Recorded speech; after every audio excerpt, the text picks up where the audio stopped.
Hello class 10वीं के मेरे प्यारे बच्चे, इस वीडियो में हम लोग पढ़ेंगे आपका चैप्टर 4 द्विघात समीकरण का प्रश्नावली 4.3।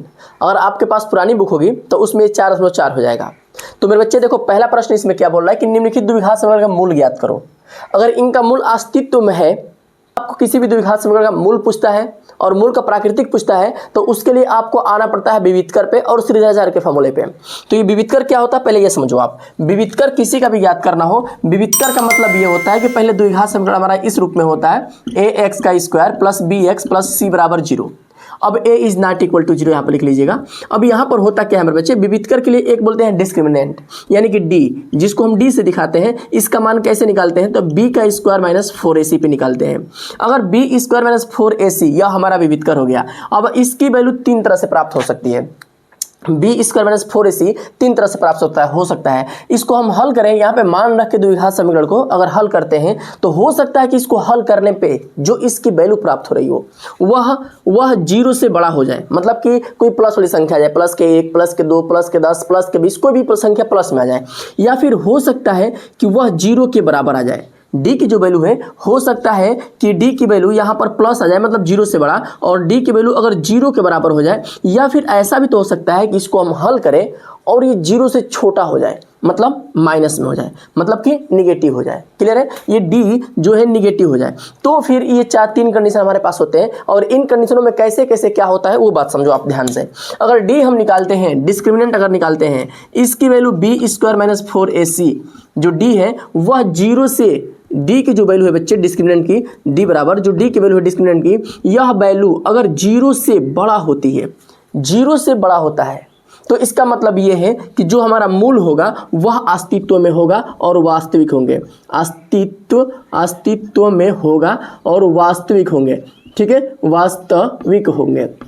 दोनों मूल अलग अलग होंगे, वास्तविक होंगे, अस्तित्व में होंगे। अगर इसकी value b square minus 4ac की वैल्यू 0 के बराबर आ जाए, 0 के बराबर हो जाए, यहाँ पर क्या होता है कि यहाँ पर ना जो दोनों मूल है अस्तित्व में तो होबे करेंगे, अस्तित्व में होगा ही, और दोनों मूल आपस में बराबर होंगे, दोनों मूल बराबर मिलेंगे। मतलब जितना एक आंसर आएगा उतना ही दूसरा आंसर भी प्राप्त होगा। ठीक है, आपको पता है कि द्विघात के दो उत्तर होते हैं, दोनों उत्तर बराबर मिल जाएंगे। ठीक है, अब वैसे ही अगर b स्क्वायर माइनस 4ac की वैल्यू 0 से छोटा हो जाए तो इसका मतलब ये होगा कि अस्तित्व में नहीं होगा, अस्तित्व में नहीं होगा। यानी कि इसका जो मूल होगा वो काल्पनिक होगा, इमेजिनरी नंबर आएगा। अब ये काल्पनिक कैसे होता है बच्चे, तो कोई संख्या अगर करड़ी में आए और माइनस में आ जाए करड़ी में तो उसको बोलते हैं काल्पनिक नंबर। तो ये तीन हमारे कंडीशन है। अब पहले हम पता कर लेते हैं कि इन द्विघात के जो तीन प्रश्न दिया गया है यह अस्तित्व में है या नहीं है, पहले ये पता करना होगा। तो सबसे पहले यहाँ पर देखो, इसके लिए हम ABC पता करेंगे। तो a बराबर कितना होगा, तो जो x स्क्वायर के साथ में होता है वो a होता है, a बराबर हमारा 2 मिल गया। b बराबर क्या होता है, x के साथ वाला b में, तो x के साथ कितना है -3, यानी कि b बराबर -3 बन जाएगा। और c वाला सिंगल होता है तो c बराबर 5 बनेगा। यानी कि आप यहाँ पर लिख लीजिएगा a बराबर 2, b बराबर -3 और c बराबर +5, ऐसे लिख लीजिएगा। अब इसका हम निकालते हैं बच्चे क्या, मूल की प्राकृतिक ज्ञात करते हैं। तो मूल की प्राकृतिक यहाँ पर लिख दीजिएगा, मूल का प्राकृति ये कैसे निकालेंगे, तो यहाँ पर निकालो विविधकर b स्क्वायर माइनस 4ac, ये हम करेंगे b स्क्वायर माइनस 4ac। अब यहाँ पर वैल्यू रखेंगे, b की वैल्यू कितना दिया बच्चा, -3 का स्क्वायर माइनस 4ac, a का मान कितना है +2, c का मान कितना है +5। हर एक अंक, हर एक a, b और c अपने चिन्ह के साथ लिखा जाएगा। यहाँ पर चिन्ह के साथ लिख दिए, इसको हल करेंगे। 3 का वर्ग होता है 9, माइनस 4 दूना के 8, 8 5 40। अब 9 में से 40 घटाओगे आएगा -31। अब मेरे बच्चे यहाँ पर जो विविधकर निकाले हैं, जो हमारा विविधकर निकला वो -31 आ गया। और आपको पता है कि कोई संख्या -31 मतलब 0 से छोटा, 0 से छोटा होगा तो अस्तित्व में होगा ही नहीं। जब अस्तित्व में नहीं होगा तो इसको बोल रहा है कि हल मत करिएगा, अस्तित्व में नहीं है तो इसको हल मत करिए। तो इसके सामने लिख दीजिएगा कि यह अस्तित्व में नहीं है। क्लियर बच्चे, यह अस्तित्व में नहीं है। वैसे ही दूसरा वाला को भी टेस्ट करते हैं कि यह अस्तित्व में है या फिर नहीं है। अगर होगा तो फिर इसका गुणनखंड करके इसकी वैल्यू निकालेंगे, गुणनखंड से या फिर द्विघाती सूत्र श्रीधराचार्य के फॉर्मूला से निकालेंगे। तो पहले चेक करते हैं कि यह हमारा है या नहीं है। इसके लिए हमको इसको मिटाना पड़ेगा। इसको मैं मिटाता हूँ, जो लोग नहीं लिखे हो तो थोड़ा सा वीडियो को रोक के रख लीजिएगा।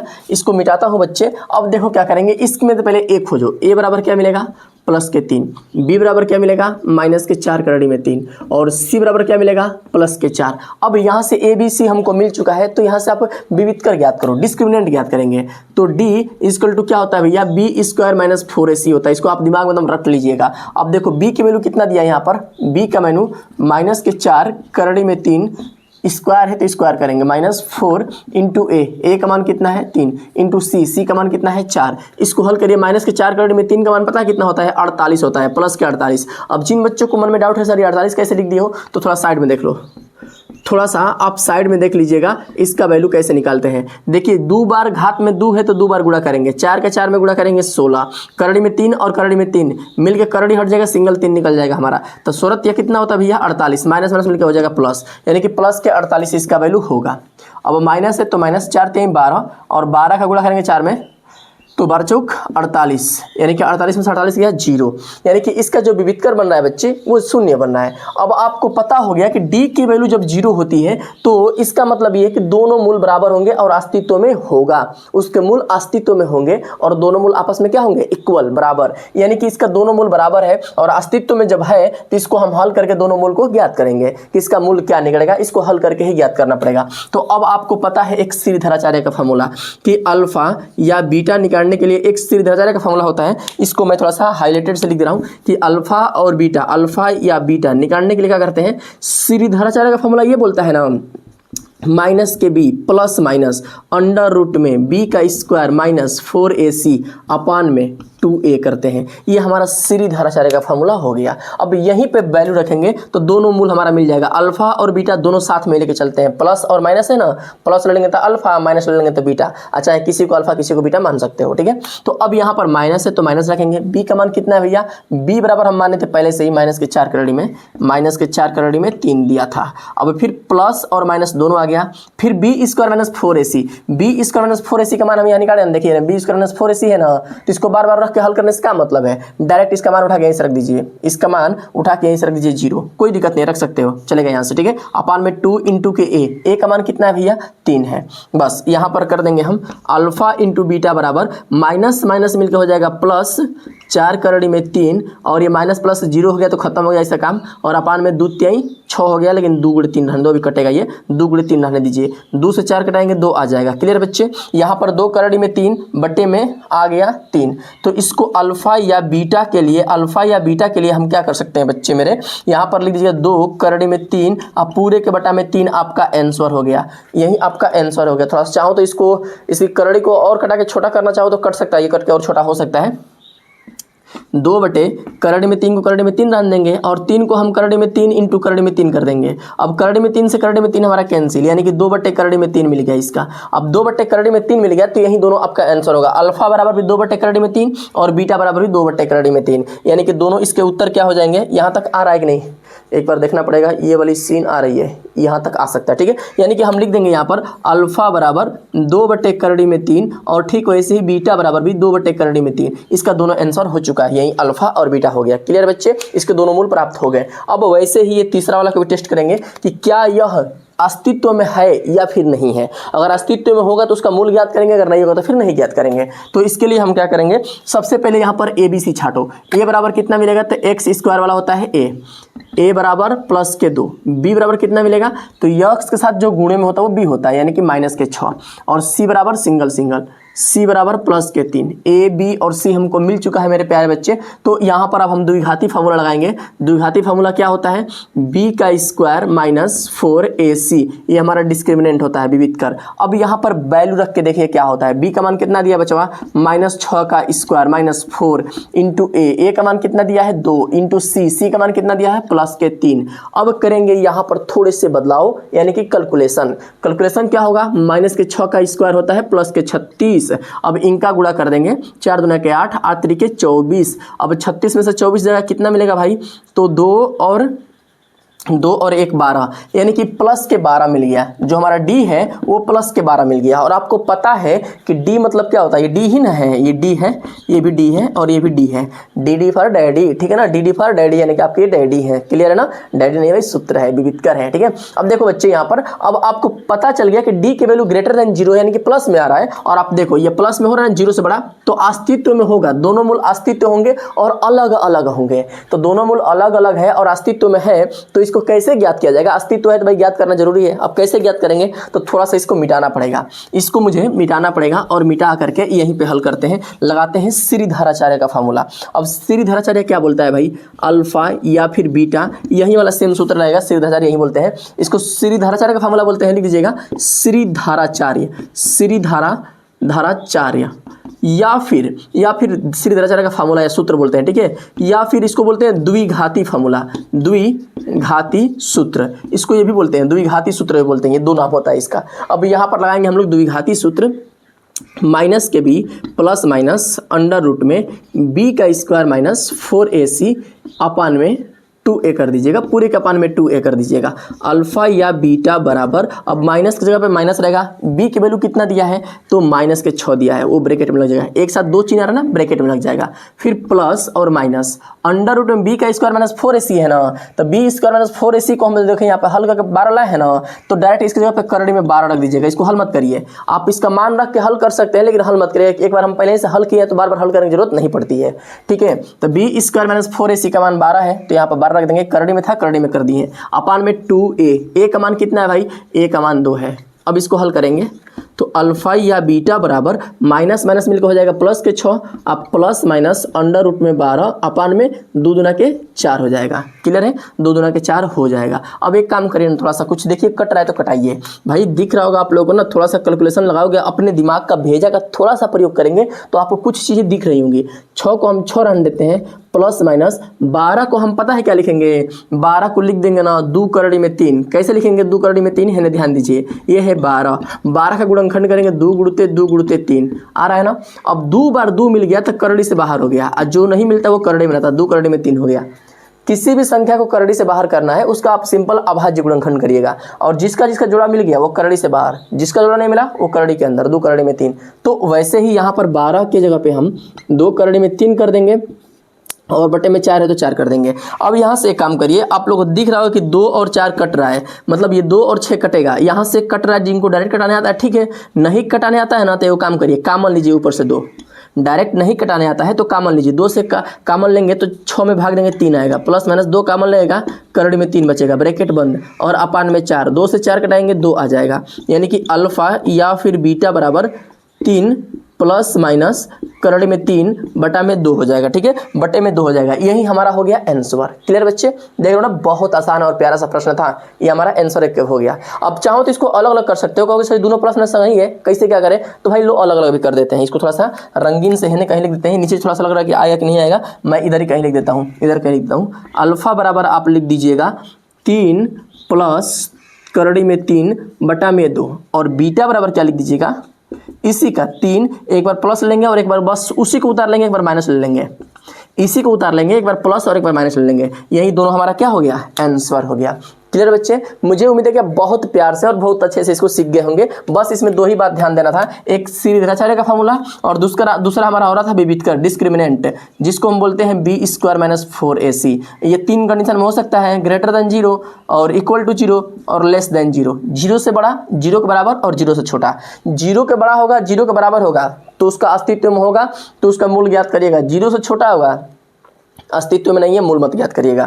ठीक है बच्चे, यहाँ पर मूल बराबर हो जाते हैं। यही हमारा 3 कंडीशन था इसका, और एक सूत्र था इसका, इसी पे ये पूरा प्रश्न खत्म हो गया। आपको पता है ना कि ये प्रश्नावली बहुत इंपॉर्टेंट है, इससे एकदम कंफर्म है कि लघु उत्तरी में या फिर दीर्घ उत्तरी में एक प्रश्न आएगा ही एकदम श्योर होता है बच्चे। ठीक है ना। अब यहाँ पर दूसरा प्रश्न देखते हैं बच्चे, बोल रहा है कि k का क्या मान रखें कि दोनों का मूल जो है आपस में बराबर हो जाए, यानी कि k की ऐसी एक वैल्यू ज्ञात करो जो हम रख दें इस द्विघात समीकरण में तो दोनों का मूल आपस में बराबर हो जाए। तो मेरे बच्चे आप विविधकर पे चले जाओगे तो आपको एक बात याद आ रहा होगा कि किसी का भी मूल बराबर करना होता है ना, तो इसका मतलब ये होता है कि d इज इक्वल टू 0। जिसका d बराबर होता है उसके दोनों मूल बराबर होते हैं। यानी कि b का स्क्वायर माइनस 4ac की वैल्यू अगर 0 हो गया, दोनों मूल बराबर होंगे, यही कंडीशन होता है। d बराबर 0 कर देते हैं तो दोनों मूल बराबर प्राप्त हो जाता है। तो दोनों मूल इसका बराबर करना है, इसका मतलब ये है कि इसके हम d को 0 करेंगे। इसके d को 0 कैसे कर सकते हैं, तो इसकी जगह पे लिखेंगे a बराबर कितना दिया है, तो a बराबर +2 दिया है,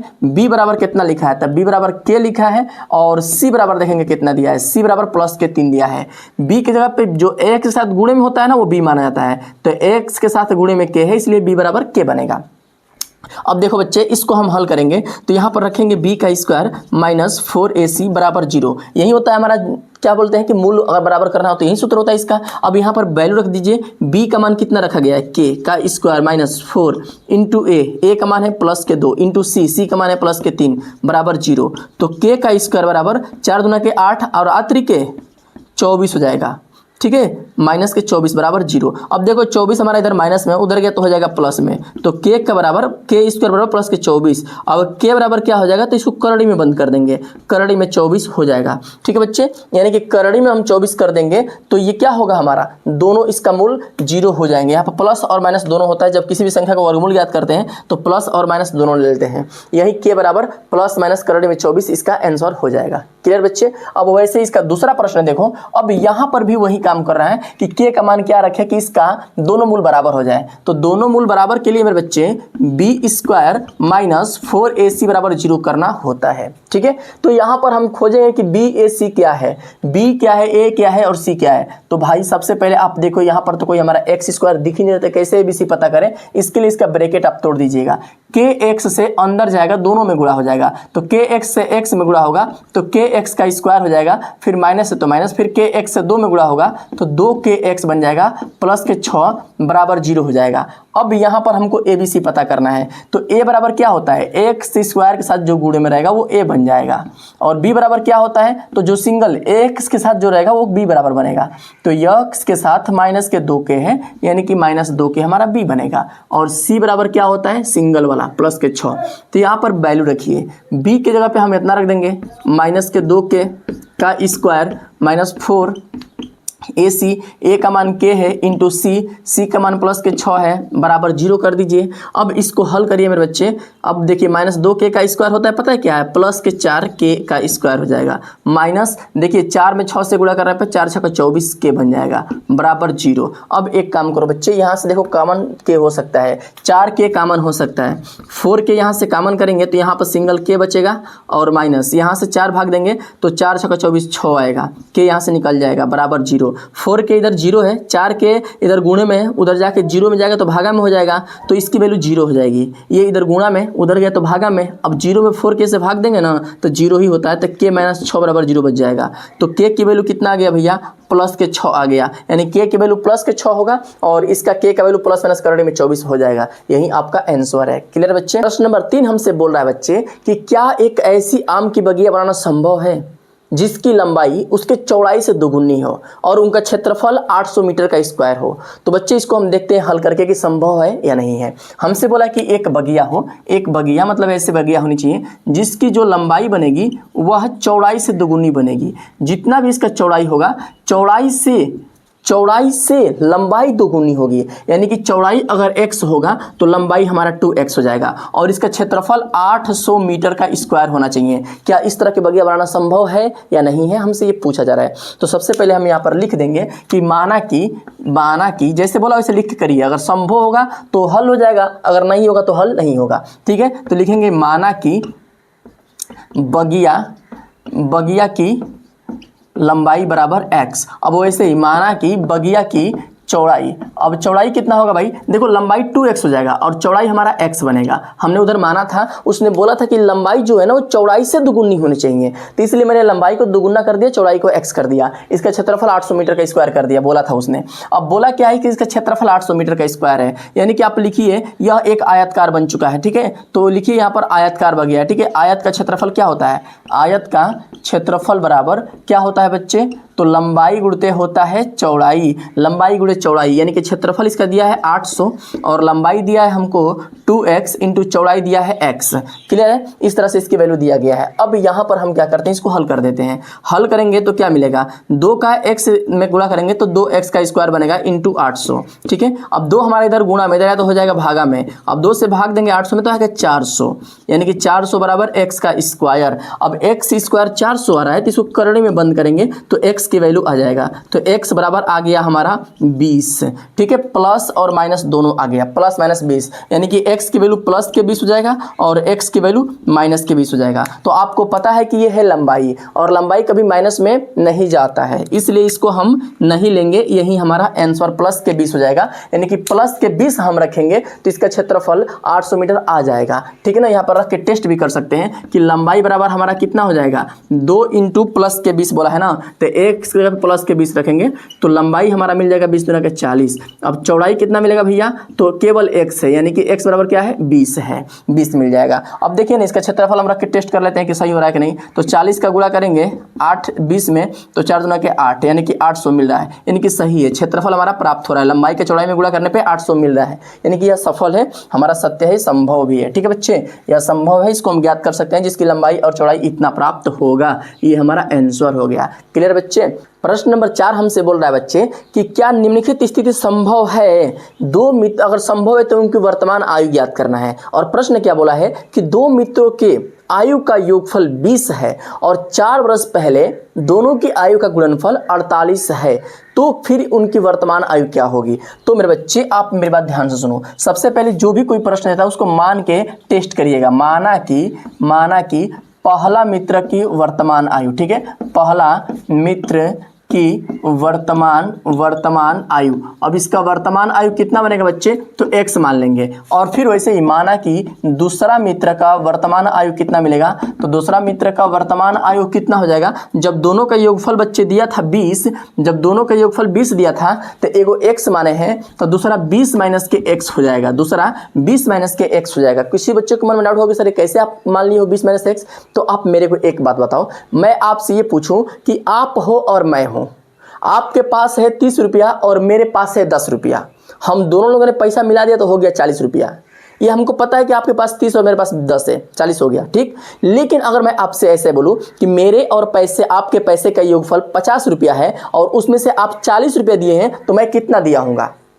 आप 50 रुपये दोनों का योगफल आपने दिया 40 रुपया और दोनों का योगफल 50 रुपया हमारा आपका मिला के, तो आप कितना दिए होंगे। तो भाई पूरा पैसा में से आपका पैसा घटाएंगे तब ना हमारा मिलेगा, 50 में से 40 गया 10, वैसे ही पूरा योगफल में से पहले का वाला घटा देंगे ना, दूसरा का वाला मिल जाएगा। दोनों का आयु हमको मिल चुका है। हम बोल रहे हैं 4 वर्ष पूर्व, तो लिखेंगे 4 वर्ष पूर्व, ठीक है, 4 वर्ष पूर्व पहला मित्र, ठीक है, पहला मित्र की आयु, ठीक है, पहला मित्र का आयु कितना होगा, तो अभी x है तो 4 वर्ष पहले उसकी आयु कितनी होगी। मैं आपसे ये बोलूं कि अभी आप 15 वर्ष के हो तो आप 4 वर्ष पहले कितना वर्ष के रहे होंगे, तो 11 वर्ष के। अब वहीं पूछो कि 4 वर्ष के बाद आपकी आयु कितनी हो जाएगी, तो 19 वर्ष। जब पहले बोलता है तो घटाते हैं और बाद में बोलता है तो जोड़ते हैं, तो यहाँ पहले बोला है तो घटाएंगे, जितना पहले बोलेगा उतना घटाएंगे। 4 वर्ष पहले बोला है तो 4 माइनस कर देंगे। अब दूसरे वाला मित्र, ठीक है, ठीक है, अब देखो यहाँ पर 4 वर्ष पूर्व, 4 वर्ष पूर्व, ठीक है, दूसरे मित्र का वर्तमान आयु, दूसरे मित्र का वायु, वर्तमान आयु नहीं 4 वर्ष पहले की आयु, 4 वर्ष पूर्व दूसरे मित्र की आयु कितनी हो जाएगी, तो 20 माइनस के x पहले से था उसमें से 4 हम घटा देंगे, जितना इसका आयु है उसमें से 4 घटा देंगे, यानी कि इसकी वैल्यू क्या हो जाएगा, अब 20 में से 4 गया कितना आएगा 16, यानी कि 16 माइनस के x हो जाएगा दूसरे मित्र की आयु। क्लियर बच्चे। अब हमसे प्रश्न बोल रहा है कि 4 वर्ष पूर्व दोनों के आयु का गुणनफल जो था वो 48 था, यानी कि दोनों की जो आयु 4 वर्ष पूर्व है ना बच्चे, 4 वर्ष पूर्व जो दोनों की आयु है इनका गुणा कर रहे हैं तो 48 मिल जा रहा है, यानी कि इनको गुणा कर देंगे तो 48 हो जाएगा। तो इसको लिखिएगा प्रश्नानुसार, यानी कि जैसा प्रश्न बोल रहा है वैसा हम कर रहे हैं। तो क्या बोला है, दोनों की 4 वर्ष पूर्व आयु का गुणनफल, यानी कि दोनों के 4 वर्ष पूर्व आयु था x माइनस के 4 और दूसरे वाले का 16 माइनस के x, इनका गुणा कर देंगे तो हो जाएगा 48। अब इनको गुणा करके टेस्ट करिए, 16 का x में गुणा करेंगे तो मिल जाएगा 16x, x का x में गुणा करेंगे माइनस के x का स्क्वायर, 4 से 6 में गुणा करेंगे, 4 से 16 में गुणा करेंगे, 16 चौका 64, 16 चौके 64। अब माइनस प्लस मिलकर हो जाएगा माइनस, फिर माइनस माइनस मिलकर हो जाएगा प्लस, 4 का x में गुणा करेंगे 4x बनेगा बराबर 48। अब इसको क्रम में कर लीजिए, सबको क्रम में करके एक तरफा कर लीजिए। यानी हम क्या करेंगे, एक्स स्क्वायर हमारा माइनस में है ना, इसको उधर भेज देते हैं ताकि ये प्लस में हो जाए। तो प्लस का एक्स स्क्वायर, अब देखो ये 16x हमारा प्लस में और 4x प्लस में, 16 4 मिलकर कितना होता है भैया 20x है ना, प्लस में होने गया तो माइनस के 20x। इधर ये दोनों जुट जाएगा, प्लस प्लस मिलकर जुट जाएगा 20 हो जाएगा, ठीक है ना। अब 20 को हम जब उधर भेजेंगे तो उधर जाके हो जाएगा माइनस में। कोई संख्या अगर इधर प्लस में होती है ना, उधर जाती है तो माइनस में होती है, बराबर को उधर जाने पर उसका चिन्ह बदल जाता है, ठीक है। अब देखो यहाँ पर ये हो गए। अब देखो यहाँ बचा है 64, 64 है ना माइनस में होने गया तो प्लस में हो जाएगा, इसको उधर भेजेंगे ना तो प्लस में जाएगा। तो 48 और 64 दोनों जुट जाएंगे, यहीं पे जोड़ के डायरेक्ट लिख लीजिएगा 48 प्लस 64, 8 4 12 के 2 हासिल 1, 6 4 10 1 11, 112 आ जाएगा। यानी कि उधर जाके प्लस के 112 आ जाएगा, बराबर 0 बचेगा। क्लियर है। अब यहीं से हमको ये पता करना है कि अस्तित्व में है या नहीं है, मतलब क्या ये संभव है या नहीं है। तो संभव तभी होगा जब ये अस्तित्व में होगा। तो पहले इसका अस्तित्व ज्ञात करते हैं। अब अस्तित्व कैसे ज्ञात कर सकते हैं, इसके लिए हमको चाहिए विविधकर b² माइनस 4ac, ये हमको ज्ञात करना होगा। तो ये कैसे ज्ञात हो सकता है, इसके लिए हमको abc यहाँ से पता करिएगा। तो यहाँ पर x स्क्वायर साथ गुणे में कुछ नहीं, 1 मान लीजिए। तो यानी कि x स्क्वायर के संगे 1 है और x के संगे हमारा का माइनस b है और c के संगे 112 है। तो c बराबर कितना बन जाएगा भैया 112 बन जाएगा। अब यहाँ पर वैल्यू रखिएगा, b का मान कितना है माइनस के 20 का स्क्वायर माइनस 4 इंटू a का मान कितना है 1 इंटू c का मान कितना है 112। अब यहाँ पर रख के इसको हल करते हैं। माइनस के 20 का वर्ग जो बनता है बच्चे वो बनता है 400, ठीक है 400 प्लस के 400 बनेगा माइनस 4 एकम में 4 और 4 का गुणा करेंगे 112 में तो बन जाएगा 448, 12 चौका 48, 448 मिल जाएगा। क्लियर है। अब 448 ना 40 में से 400 में से 448 घटाओगे मिल जाएगा माइनस के 48, यानी डी की वैल्यू जो आ रही है वो माइनस के 48 आ रही है। और आपको पता है मेरे बच्चे कि जब डी लेस देन 0 होता है, 0 से छोटा होता है तो वह अस्तित्व में नहीं होता है, ठीक ना, अस्तित्व में नहीं होता है। यानी कि इसके मूल प्राप्त करना जो होगा वो काल्पनिक हो जाएगा। काल्पनिक का मूल हम प्राप्त नहीं कर सकते हैं। कभी किसी का आयु काल्पनिक नहीं हो सकता है, किसी का भी उम्र कभी काल्पनिक होगा ही नहीं बच्चे, वो 0 से बड़ा ही होगा। क्लियर है ना। तो इसलिए यह अस्तित्व में नहीं है। बस आप लिख दीजिएगा कि ये प्रश्न नंबर जो हमारा अगला है ये अस्तित्व में नहीं है, अस्तित्व में नहीं है, ठीक है, अस्तित्व में नहीं है। बस यही इसका आंसर हो जाएगा। अब इसके अंतिम प्रश्न नंबर 5 पे आते हैं मेरे बच्चे। आपसे बोल रहा है कि क्या परिमाप 80 और क्षेत्रफल 400 मीटर का वर्ग वाला एक पार्क बनाना संभव है? यदि संभव है तो उनकी लंबाई और चौड़ाई ज्ञात करो। यानी कि हमसे बोल रहा है कि एक आप पार्क बनाओ जिसकी लंबाई और चौड़ाई होनी चाहिए। ये मान लो कि इसकी लंबाई है और ये मान लो कि इसकी चौड़ाई है, ठीक है। अब हमसे ये बोल रहा है कि इसका जो परिमाप बन रहा है वह परिमाप हमारा जो हो रहा है ना बच्चे वो 80 हो रहा है और जो इसका क्षेत्रफल हो रहा है वो 400 मीटर का स्क्वायर हो रहा है और 80 मीटर इसका परिमाप है। तो क्या इस तरह का क्या आप पार्क बना सकते हो या पार्क बनाना संभव है? यदि बनाना संभव है तो लंबाई चौड़ाई ज्ञात करो। तो यहाँ पर अब हम क्या करेंगे, हमको पता है कि लंबाई और चौड़ाई का मतलब वैल्यू हमको नहीं पता है, यही ज्ञात करना है। लेकिन इसका परिमाप दिया है 80, तो परिमाप का आप सूत्र लगाइए सिंपल सा कि परिमाप बराबर क्या होता है मेरे बच्चे, तो परिमाप बराबर 2 कोष्टक में लंबाई धन चौड़ाई होता है। ये आयत के परिमाप के लिए। तो आयत का परिमाप हमको दिया है 80 बराबर 2 कोष्टक में लंबाई प्लस कर दीजिएगा चौड़ाई, ठीक है। तो अब देखो 2 इधर गुणा में है, इधर तो हो जाएगा भागा में, यानी कि 2 से 80 में भाग देंगे 40 मिल जाएगा। क्लियर बच्चे। यानी कि 40 जो हो गया वह लंबाई प्लस चौड़ाई का वैल्यू हो गया। तो अब ये बताइए लंबाई और चौड़ाई को जोड़ने पे 40 मिल रहा है तो इसका लंबाई चौड़ाई कितना होगा। तो हम सबसे पहले लंबाई को मान लेंगे x। अब चौड़ाई कितना हो जाएगा, तो चौड़ाई बराबर 40 माइनस के x हो जाएगा। अब कहोगे सर जी ये कैसे पता, तो जैसे अभी पिछला प्रश्न मैंने बताया था वैसे ही है। दोनों का योगफल 40 दिया है ना, तो एगो x हो गया तो दूसरा 40 माइनस के x प्राप्त हो जाएगा। क्लियर है ना, 40 माइनस के x प्राप्त हो जाएगा। यहाँ पर लिख लीजिएगा माना कि, अब लिख लेंगे माना कि आयत का लंबाई बराबर x। तो वैसे ही माना कि आयत का चौड़ाई, अब चौड़ाई कितना होगा बच्चे, तो 40 माइनस के x बनेगा, 40 माइनस के x हो गया। अब आयत का लंबाई और चौड़ाई दोनों मिल चुका है तो क्षेत्रफल निकालना है। क्षेत्रफल ना दिया है तो क्षेत्रफल बराबर क्या होता है भैया, तो लंबाई गुणते होता है चौड़ाई। तो क्षेत्रफल का मान हमको दिया है मेरे बच्चे, क्षेत्रफल का मान हमको दिया है यहाँ पर कितना 400 दिया है बराबर लंबाई गुणते चौड़ाई। लंबाई का मान x है और चौड़ाई का मान 40 माइनस के x है, ठीक है ना, 40 माइनस के x है। अब इन्हीं को हल करेंगे तो यहाँ से बनेगा एक द्विघात समीकरण। 40 = x से 40 में गुणा करने पे बन जाएगा 40x ठीक है ना, 40x बन जाएगा माइनस x से x में गुणा करने पर x स्क्वायर हो जाएगा। सबको एक तरफ बुला लीजिएगा, सबको एक तरफ, ताकि x स्क्वायर हमारा प्लस में हो सके। x स्क्वायर इधर माइनस में, इधर आएगा तो हो जाएगा प्लस के x स्क्वायर, ठीक है। और 40x इधर प्लस में, इधर आया तो हो जाएगा माइनस के 40x। और 40 इधर पहले से था, ये प्लस में था, इसको पीछे लिख देंगे प्लस के 40, ठीक है। 400 पीछे से लिख देंगे, बराबर जीरो, हिने से सब चला गया ना, बराबर जीरो बच जाएगा। अब यह हमारा बन गया द्विघात समीकरण, इसका कुछ नहीं है, एक मान लीजिएगा। अब इस द्विघात समीकरण को पहले ये पता करना है कि क्या यह संभव है या नहीं है। तो इसके लिए पहले हम विविधकर इसका ज्ञात करेंगे। विविधकर इक्वल टू क्या होता है भैया, तो बी स्क्वायर माइनस 4ac होता है। तो यहाँ पर बी स्क्वायर माइनस 4ac के लिए बी की वैल्यू देखेंगे, ए बी सी का वैल्यू देखेंगे। ए का मान 1 है, लिख लीजिए ऊपर। अब बी का मान कितना है, माइनस के 40 है, और सी का मान कितना है, 400 है। अब यही वैल्यू उठा के यहाँ पर हम रख देंगे। b के जगह पे हम रखेंगे कितना, माइनस के 40 का वर्ग माइनस 4ac। ए का मान कितना है भाई, 1 है, इंटू सी का मान कितना है, तो 400 है, ठीक है। अब हल करेगा, माइनस के 40 का वर्ग होता है 4 चौके 1600, 16 के पीछे डबल जीरो, 1600 हो जाएगा, ठीक है ना। माइनस 4 चौके फिर 1600 हो जाएगा, ठीक है ना। 1600 में 1600 गया, आ गया जीरो। यानी कि यहाँ पर जो d की वैल्यू प्राप्त हो रहा है बच्चे, जो d हो रहा है वो जीरो हो रहा है। और आपको याद आ रहा होगा, जिसका d जीरो होता है ना, इसका मतलब ये है कि उसका दोनों मूल बराबर होंगे और वह अस्तित्व में होगा। यह द्विघात हमारा अस्तित्व में है और दोनों मूल बराबर हैं। और जब दोनों मूल बराबर होते हैं ना, तो इसका सूत्र बताएं क्या होता है, डायरेक्ट कैसे करते हैं। ऑप्शन में देगा तो कैसे करेगा, जब ऑप्शनल होगा तो अब माइनस के b अपान में 2a, बस यही इसका सूत्र होता है। माने कि माइनस b अपान में 2a, मतलब कि माइनस के b का मान कितना रखे हो भैया, माइनस के 40 अपान में 2a, 2 का मान 2 इंटू a का मान कितना है भाई, a का मान कितना रखे हो 1।